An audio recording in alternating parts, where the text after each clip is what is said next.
Unanya unahuna ebe no buna Oliage Oti. Ebe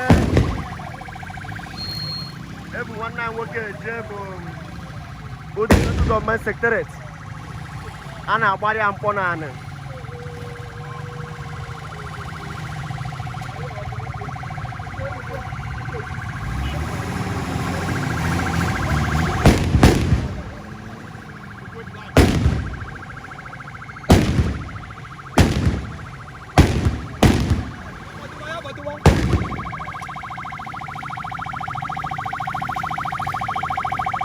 I see no na Udi local government area.